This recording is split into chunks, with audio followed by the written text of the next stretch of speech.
Coalición por el Evangelio. Coalición por el Evangelio. Coalición por el Evangelio. Coalición por el Evangelio. Coalición por el Evangelio. Coalición por el Evangelio. Coalición. Coalición por el Evangelio.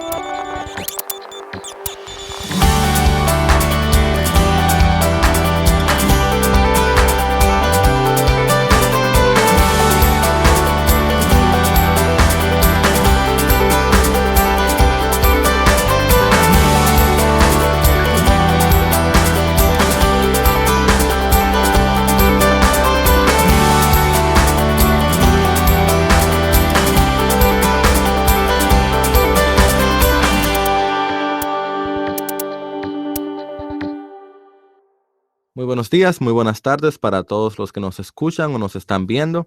Estoy aquí en la República Dominicana, en Santo Domingo, desde los estudios de Radio Eternidad. Y este es nuestro sexto programa de Coalición Radio, donde estaremos hablando sobre la santidad en el liderazgo cristiano. Mi nombre es Jairo Namnun, soy director editorial de Coalición por el Evangelio, un ministerio centrado en el Evangelio, fundamentado en la verdad de las Escrituras, que busca proveer recursos a todo el mundo hispanohablante. Junto a mí se encuentra en esta ocasión Gerson Morey, desde la hermosa y la capital de América Latina, Florida. Así que, Gerson, cuéntanos un poquito de quién eres tú, dónde ministras y háblanos un poco de lo que el Señor está haciendo contigo y a través de ti. Claro que sí, Jairo. Un saludo para ti. Gracias por la invitación y gracias por la oportunidad. Mi nombre es Gerson Morey. Estoy casado, felizmente casado. Mi esposa, soy peruano, mi esposa de la República Dominicana. Tengo tres hijos varones.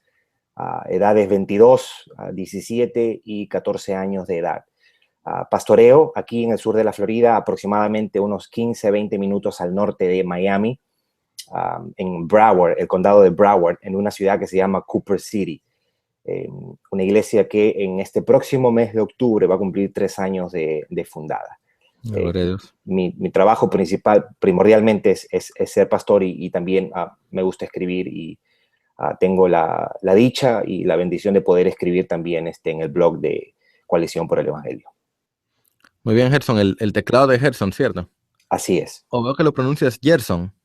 Gerson, correcto. Pero se puede pronunciar Gerson también. Porque tengo toda la vida diciéndote Gerson y nunca me has dicho que no. Sí. Lo que pasa es que hay personas que lo pronuncian Gerson, Gerson, Gerson. No tengo problema. Así como te puedo llamar Jairo también, ¿no? Ok. Para que te dé un poco de hambre. En el seminario, en el lado gringo, ¿cierto? Nadie podía decir Jairo. Entonces yo decía que me llamaba Jairo, como el Heidelberg Catechism. Y así funcionaba. Pero si iba a un Starbucks o algo, yo decía que me llamaba Jake. Problema Bien, muy bien. Pues a los que nos han escuchado anteriormente notarán que Steven Morales no está con nosotros hoy. Lo estamos extrañando, pero por ciertos compromisos él no va a estar grabando en esta ocasión. Pero ya la semana que viene sí estaremos con él. Entonces, como decíamos, estamos hablando hoy sobre la santidad en el liderazgo cristiano. Gerson, ¿por qué ese es un tema importante? ¿Por qué hablar de santidad en el pueblo cristiano? Yo creo que pudiéramos partir, Jairo, de la premisa de cuál es el propósito de nuestra salvación en un sentido. En Romanos capítulo 8, ese texto bastante conocido, versículo 29, dice que fuimos predestinados para ser hechos conforme a la imagen de su Hijo.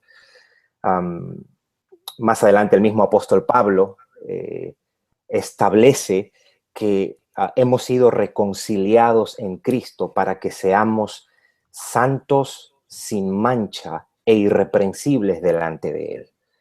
En el mismo texto de Efesios dice que, haciendo la analogía del matrimonio para ilustrar la unión entre Cristo y su iglesia, dice que Cristo se entregó por su iglesia para presentarla santa y sin mancha. Entonces, a partir de allí, podemos concluir que el llamado, no solamente para el creyente individualmente, sino el llamado corporal a la iglesia es un llamado a la santidad. La santidad, lejos de ser una buena o una noble idea, es el fin de nuestra salvación, ser hechos conforme a la imagen del Hijo de Dios, formados, ser purificados, ser hechos santos, sin mancha e irreprensibles como nuestro llamamiento primario, si se quiere, aquí en la tierra. Y el llamado de la iglesia, ese es el llamado del creyente, ese es el llamado entonces del pastor, del ministro, de aquellos líderes, de aquellos que van a servir a la iglesia. No puede ser de otra manera, es un llamado a la santidad también.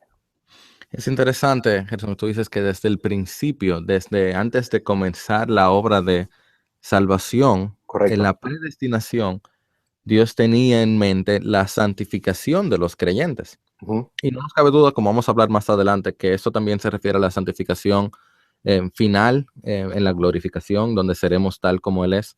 Pero Correcto. también tiene mucho que ver con lo que hacemos aquí en la tierra, ¿no es cierto? Desde Abraham, tú ves, sal de donde tú estás y vete a la tierra que yo te mostraré. Y luego nos dice la palabra en el Nuevo Testamento de que donde estaba en adoración a ídolos. Uh-huh. Constantemente el llamado de los hombres de Dios en el Antiguo Testamento era un llamado a apartarse para el Señor. Que de hecho yo creo que eso nos trae al tema de cómo definimos santidad. ¿Qué es santidad? Uh-huh. Y por un lado pudiéramos empezar diciendo que santidad es ser como Dios, ya que Dios es santo. El único de sus atributos que se repite 3 veces es el conocido triagion, del cual hablaremos más adelante en Isaías 6, Correcto. que Dios es santo, santo, santo. Pero de manera práctica y quizás no circular, ¿cómo podemos definir santidad? Creo que deberíamos partir de qué queremos decir cuando decimos Dios es santo, ¿verdad? Y para eso hay un doble aspecto, si se quiere, un aspecto negativo y un aspecto positivo. El aspecto negativo es que Dios está alejado, apartado de todo lo que es pecado y todo lo que es mal. Pero en el aspecto positivo, cuando decimos Dios es santo, estamos hablando de que Él es perfecto en perfección moral, si queremos, excelencia ética. Tiene estos dos aspectos, ¿verdad? Podemos decir o definir a Dios santo, a un Dios que aborrece la maldad y está, como decía Louis Berkhoff, está exigiendo o está demandando pureza de su creación o de sus criaturas. A partir de allí, nuestra definición de santidad, tú la dijiste muy bien, es conformidad al carácter de Dios. Es conformidad, en este caso, al carácter santo de Dios. Es, de alguna manera, reflejar eso que Dios es. Y por encima de todo, había un predicador que decía, la santidad es el atributo que le da brillo a todos los demás atributos de Dios. Entonces, creo que decir qué es santidad es conformidad al carácter de Dios y, en este caso, conformidad al carácter santo de Dios. Es la santidad de Dios lo que lo aparta de todo en la creación. Ese es, como tú decías, es un atributo que subyace, que permea su amor, su justicia, su gracia. Todo lo que Dios hace, lo hace de manera santa. Y es una ilustración que yo he usado mucho, que Dios es tan santo y tan blanco que Él es capaz de entrar con guantes blancos en el lodo y que el lodo quede más limpio y Él siga con los guantes así de blanco. Así es. Ese es el Dios que adoramos, un Dios perfectamente santo. Y de hecho la reacción que tenemos la podemos... vamos a leer brevemente Isaías 6, que es la visión de la santidad de Dios que tiene el profeta. Y si me permites leerlo, Gerson, dice: en el año de la muerte del rey Usías, vi yo al Señor sentado sobre un trono alto y sublime, lo cual ya te dice algo. Y la orla de su manto llenaba el templo. Eso también te dice algo, porque el templo era el edificio más hermoso que había en todo Israel. Y la orla, la parte de abajo del manto, llenaba el templo. Por encima de él había serafines. Cada uno tenía 6 alas, con 2 cubrían sus rostros para no verlo, con 2 cubrían sus pies como señal de humildad, y con 2 volaban. Y el uno al otro daba voces diciendo: Santo, santo, santo es el Señor de los ejércitos. Llena está toda la tierra de su gloria. Y ante tal display, ante tal presentación de santidad, se estremecen los cimientos de los umbrales a la voz del que clamaba, y la casa se llenó de humo. Esa figura que encontramos en Isaías 6 de un Dios encumbrado es una figura que nos presenta un Dios que está muy por encima de todo. Esos ángeles que fueron creados para ministrar en su presencia se cubren sus rostros ante esta santidad, ante este Dios tan santo.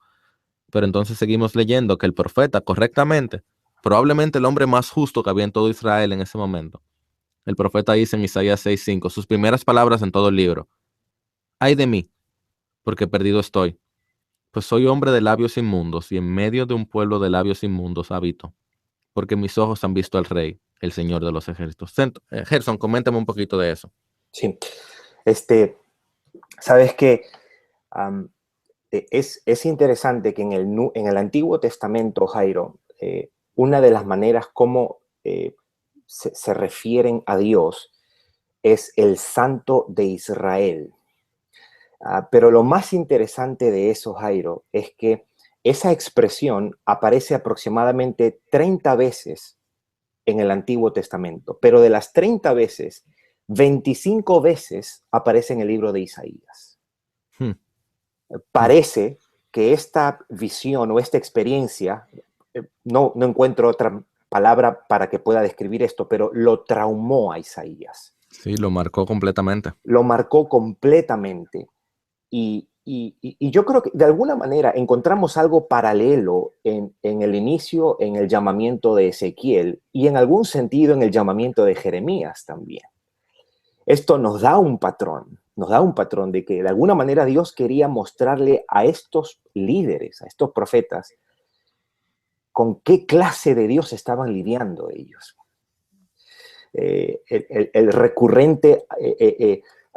La recurrente referencia que hace a Ezequiel, por ejemplo, hijo de hombre, hijo de hombre, hijo de hombre, que difiere un poquito al hijo de hombre de Daniel, era recordándole, hey, tú eres hombre, yo no, yo soy otra cosa distinta a la que tú eres. Y parece que esta experiencia de Isaías lo marcó para siempre y lo marcó para bien, porque él iba a denunciar los pecados del pueblo, iba a advertir acerca de esta inminente invasión de los asirios, y él tenía que estar consciente de con qué estaba lidiando. Y de alguna manera, qué interesante, porque Isaías era un hombre de Dios, era un hombre recto, pero él se sintió como una persona sucia a la luz de esta santidad.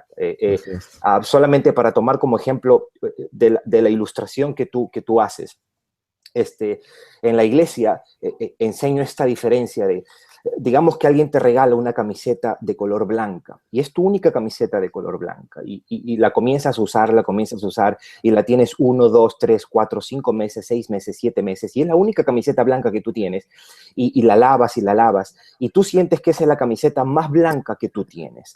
¿En qué momento te das cuenta que no es tan blanca cuando alguien te regala una camiseta nueva de color blanca? En ese momento te das cuenta por el contraste. Bueno, algo así le sucedió a Isaías. A Isaías le sucedió esto de que él vio esto que excedía todo lo que él había quizás entendido hasta ese momento, lo que había aprendido, y es muy instructivo para nosotros. Aquellos que servimos ahora, para nosotros eso es muy instructivo. Él era probablemente el hombre más santo de todo Israel, pero seguía siendo hombre. Así es. Encontrarse con el Dios santo no le pareció algo muy diferente a lo que le pasó a Job, que era el hombre más perfecto de toda la tierra. Así es. Y cuando se encuentra con Dios, todas sus preguntas, todas sus inquietudes, todas sus quejas no valen nada. Él solamente dice, ay, pero qué pequeño soy. Y yo hablaba de cosas que no conocía. De oídas te había oído, pero ahora mis ojos te ven. Ahora, vale que sigamos leyendo, porque es la santidad de Dios lo que lleva al terror del infierno.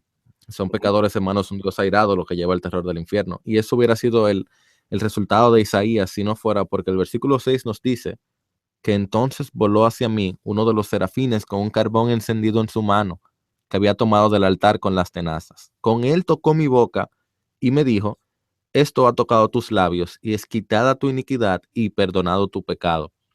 Es decir que el mismo Señor Santo que se encuentra de frente, o este pequeño pecador se encuentra de frente con este Señor Santo, en vez de encontrarse con su perdición, se encontró con su salvación, con su redención.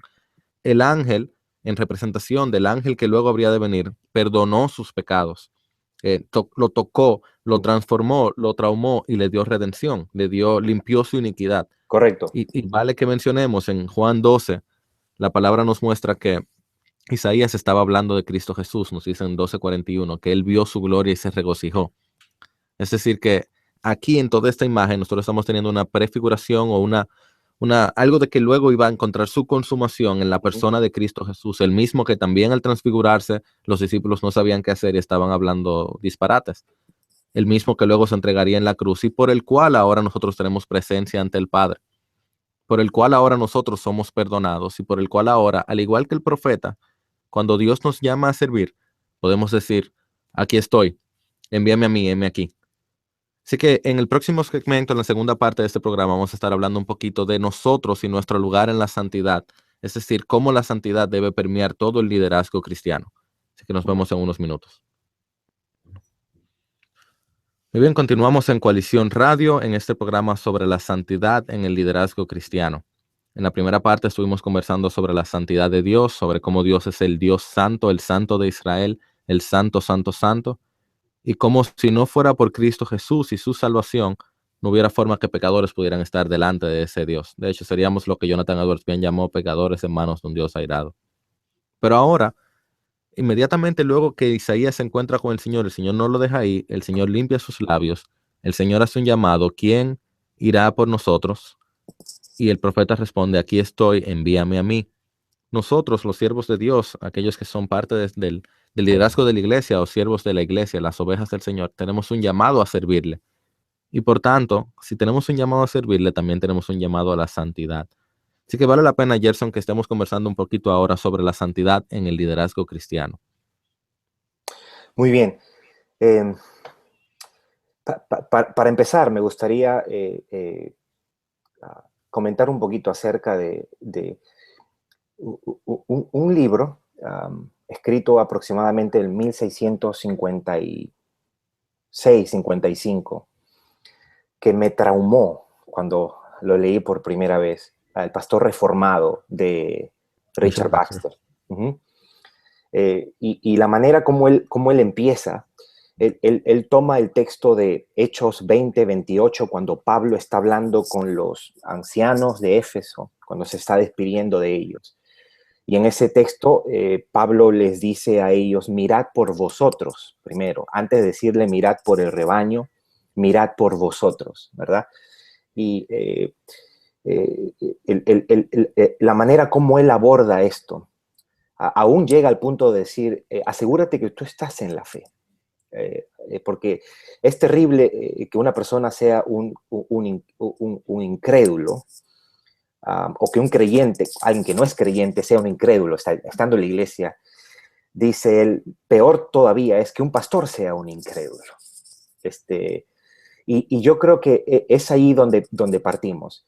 El llamado a la salvación, el llamado a la santidad, obviamente empieza con el pastor. El pastor es aquel que va de alguna manera a reflejar esto a lo que estamos llamando al pueblo, estamos llamando a la gente a la santidad, estamos llamando al creyente a una vida, no solamente, como tú decías al comienzo, tú dijiste, apartados para el Señor. Eso encierra bien los dos conceptos del llamar a la gente a la santidad, porque santidad no solamente es estar apartado, sino también consagrado para el Señor. Es apartado del mundo, pero consagrado para el Señor. Y no hay manera de hacer esto cuando no hay una expresión visible, en este caso, en la vida del predicador, en la vida del líder, del pastor. Estamos llamados a ser una expresión de la santidad, llamados a ser una manifestación de la piedad. Nosotros debemos exhibir el carácter de Cristo, el carácter piadoso, el carácter santo de Dios en nuestras vidas, desde el púlpito hasta en todo lo que hacemos. Mira, y tú decías ahorita en la primera parte de que Romanos 8:29 nos habla de que fuimos predestinados para ser conforme a la imagen de Cristo. Uh-huh. Y eso es totalmente cierto del cristiano, y solamente el cristiano puede genuinamente llegar a ese nivel. Uh-huh. Pero no podemos olvidar que el hombre fue creado a imagen de Dios, y Dios fue creado como Dios es santo, no creado, perdón, pero Dios es el Dios santo. Por tanto, desde su creación se supone que había cierta santidad, cierta gloria, cierto peso, cierta justicia que Adán y Eva tenían, que fueron lo que perdieron en el Edén, lo cual ya lo hacía que no eran bienvenidos en el mismo jardín. Ahora, específicamente, como tú mencionabas, los líderes tenemos un llamado a eso también, y no podemos ignorar que Dios tiene el mismo llamado para todos los creyentes, el ser santos como Él es santo. Pero 1 Timoteo 3 nos dice que palabra fiel, si alguien aspira al cargo de obispo, buena obra desea hacer, y de inmediato pasa al cargo del siervo de Dios. Un obispo debe ser irreprochable, marido de una sola mujer, sobrio, prudente, de conducta decorosa, hospitalario, apto para enseñar, no dado a la bebida, no pendenciero, amable, no contencioso, no avaricioso, que gobierne bien su casa, no un neófito, con buena reputación entre los de afuera.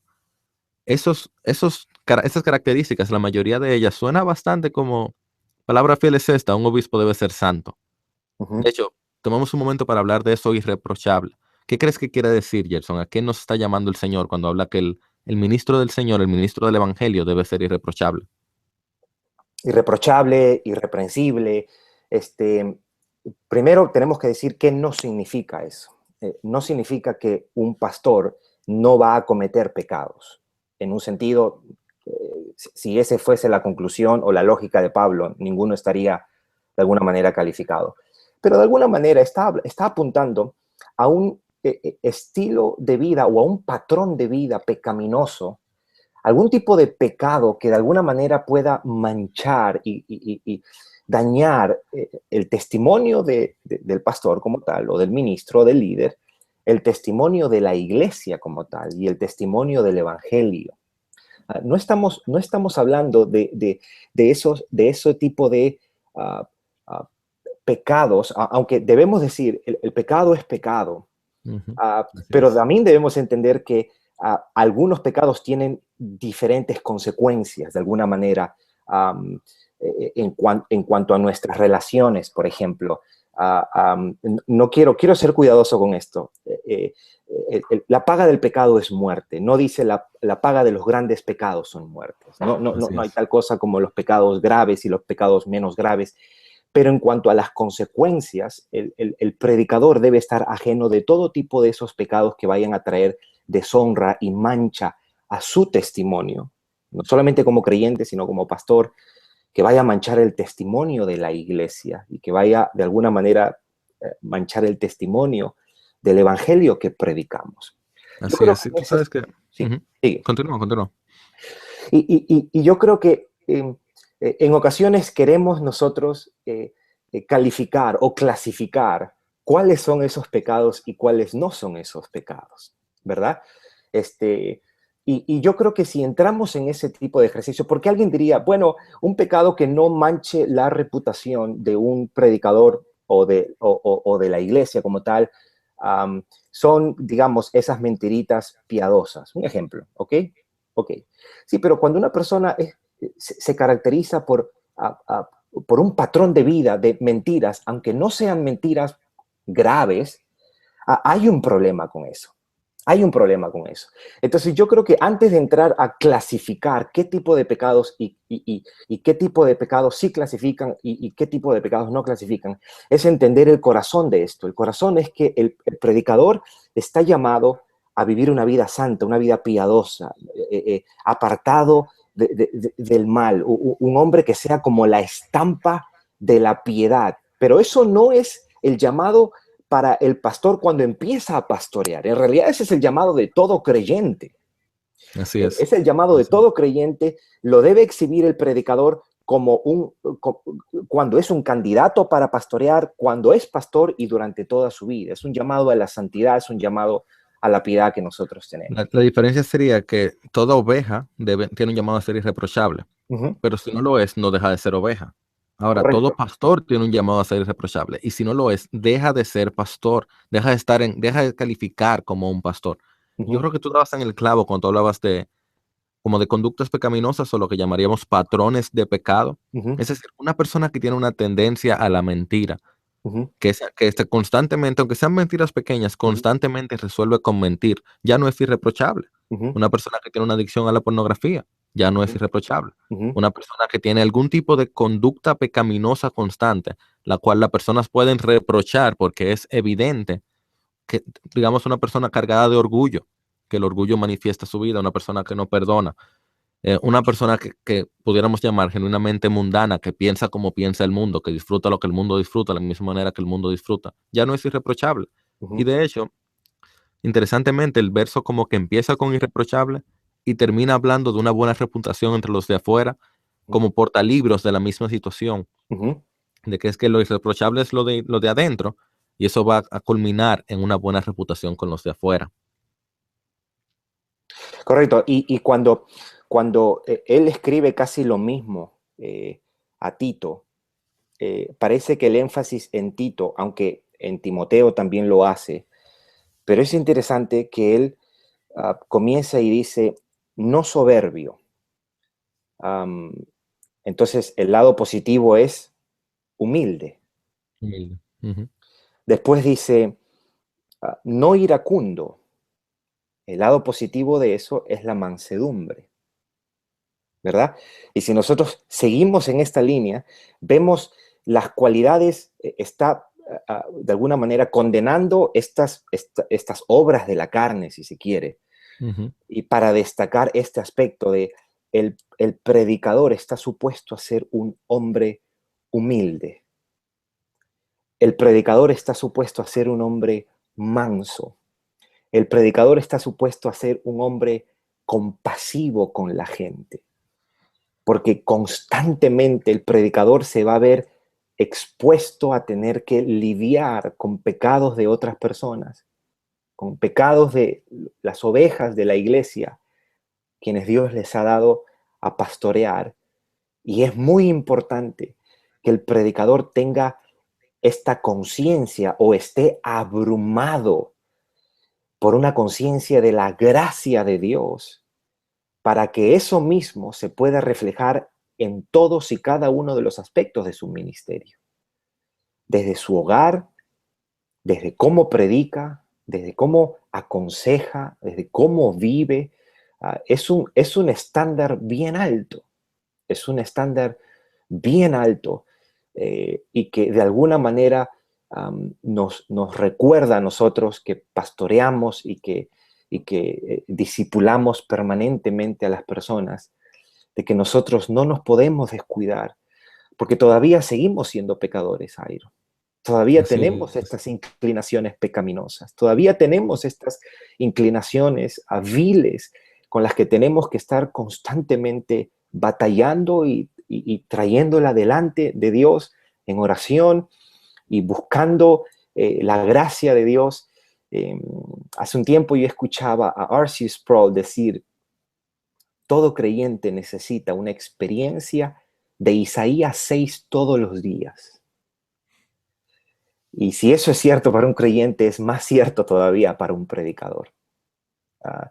Es un llamado a la piedad, es un llamado a la santidad, es un llamado a exhibir las virtudes y el carácter de nuestro Señor Jesucristo.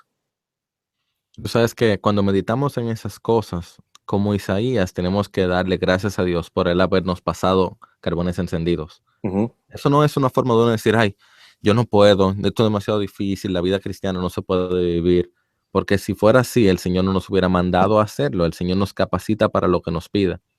Pero genuinamente a la vez nosotros estamos llamados a una y otra vez descansar en Cristo Jesús para nuestra salvación, volver a Él y luego pedirle capacitación para nuestra santificación.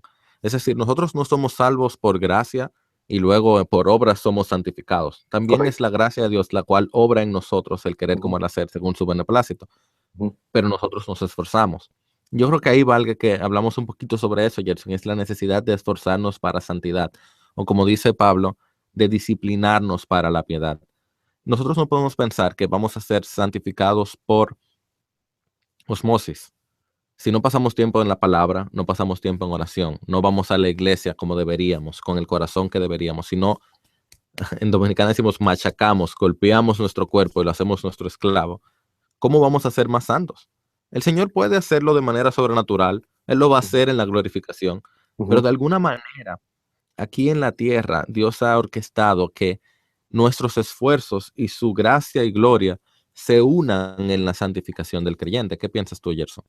Son inclusivos, tanto el esfuerzo, nuestra parte, nuestra responsabilidad con la gracia de Dios trabajan juntas, como tú dices, son inclusivas. Pablo le dice a Timoteo, cuídate de ti mismo, le decía, cuídate de ti mismo. Y haciendo eco a lo que yo decía hace un momentito, todavía tenemos estas inclinaciones, estas tendencias. Por eso es que el mismo Pablo le advierte, dice, al final de los tiempos vendrán tiempos peligrosos, dice, porque habrán hombres amadores de sí mismos. Y al final dice, porque estos hombres tendrán apariencia de piedad. Bueno, de todas esas características que ha descrito Pablo en ese texto, de esas mismas características nosotros nos tenemos que cuidar también. Y la manera como nosotros nos cuidamos es haciendo uso de esos instrumentos que Dios nos ha dejado. La oración. El predicador está supuesto a ser un hombre de oración. Y cuando digo hombre de oración, me estoy refiriendo a lo que David Brainerd llamaba los deberes privados. Me refiero a este tiempo donde te encierras en tu habitación o en un lugar solo, tú, el Señor y tu Biblia, y venir delante de Dios y exponer tu corazón, porque si hay algo, y esto lo digo ya a título personal, que me ha revelado, Jairo, lo inútil, lo frágil, lo vulnerable y lo poco capacitado que estoy para amar a mis hermanos, es el pastorado. El pastorado me exige a mí amar a las ovejas, a las personas, a los creyentes, pero amarlos a pesar de sus errores, de sus dificultades y a pesar aún de cuando ellos tienen algo contra el pastor y el predicador. Y ahí es donde tú dices, ok, yo necesito mucho más que estudio. Yo necesito de la gracia de Dios. Yo necesito que Dios me ayude, que Dios me capacite. Yo me tengo que refugiar en Dios a través de la oración, acudir a Dios a través de la oración y pedirle y llorar delante del Señor en ese tiempo y pedirle, Señor, capacítame, ayúdame a amar cada día más las cosas que tú amas, a odiar cada día las cosas que tú odias, pero empezando por mí. Empezando primeramente por mí. Después, la lectura de las Escrituras, aunque todo esto va de la mano, el estudio constante de las Escrituras, el estudio recurrente de la palabra de Dios. Y yo creo que es importante que cuando nosotros nos acerquemos a las Escrituras, lo hagamos primeramente como ovejas, no como predicadores. Así es.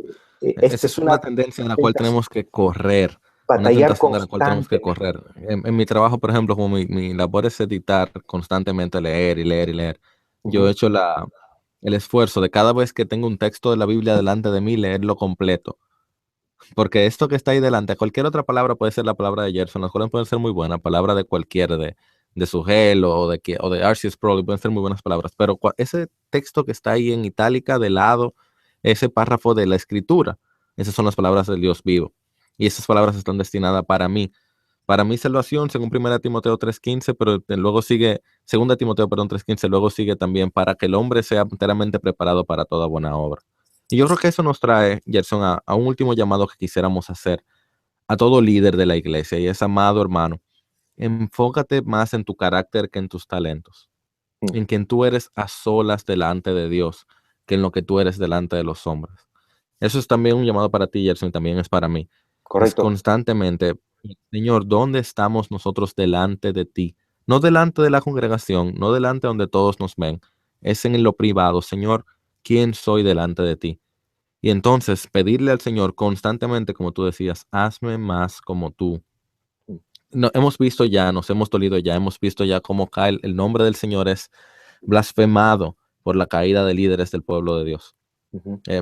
Personas que predican sana doctrina inclusive, pero que Así es. porque han descuidado su carácter, Sí. porque han tenido cuidado de la doctrina, pero han descuidado a sí mismos.